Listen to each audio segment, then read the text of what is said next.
Hello there, Alan here. Welcome to my channel. I'm going to review this book, On the Black Hill by Bruce Chatwin.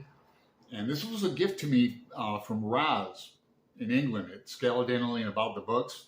Link to her channel below. I read this book in 3 days. I couldn't put it down. It's only 262 pages, but she knows my taste in reading. I call it historical fiction. The setting is Wales, on the border of England, and the setting has a lot to do with the plot, but it's told in flashbacks. In a way, the first chapter introduces us to twin brothers, Benjamin and Lewis, when they're 80 years old. And like some twins, they have this telepathic relationship between them. Very interesting. But after like the first chapter, it goes back to their parents and even their grandparents. Their parents are Amos and Mary, and they got married. Amos is a farmer, a sheep farmer, all that. It kind of reminded me of that movie, The Field, if anyone remembers that, with Richard Harris and Tom Berenger, with all the digging peat moss and bogs and people getting caught in bogs and that. But there's so many themes in this book, like religious, the Catholic versus Protestant thing. Let's see, sexual repression, domestic violence.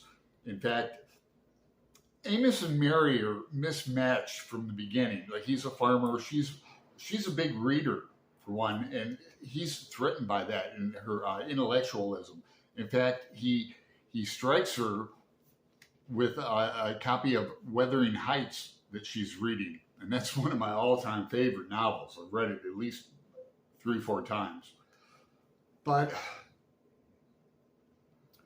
And Benjamin and Lewis, they also have a sister named Rebecca, and she ends up getting pregnant by an Irishman, and her father Amos kicks her out of the house.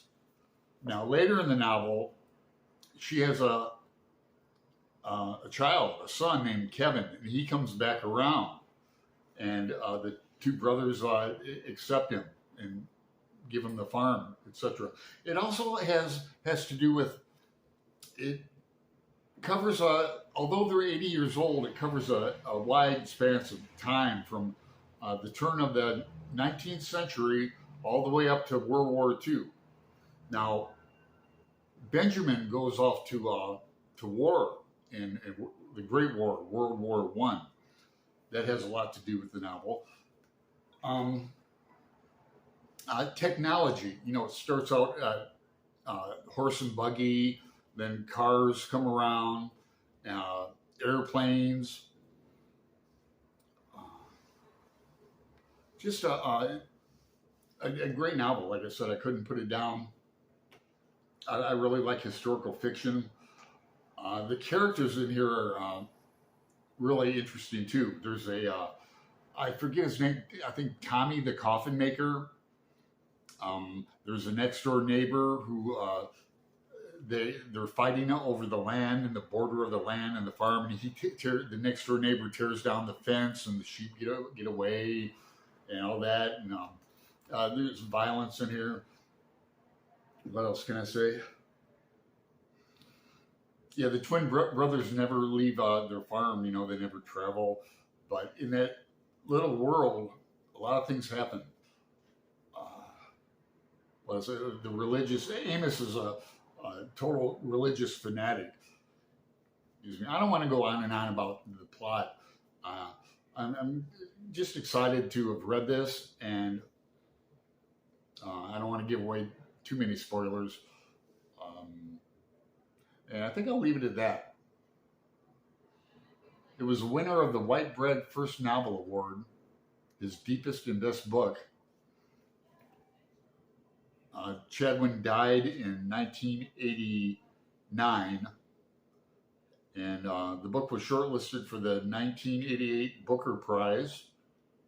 So I just really recommend it if you like historical fiction, if you like, that 1800s, turn of the 19th century, turn of the 20th century. I recommend this. So thanks again, Roz. I really appreciate it.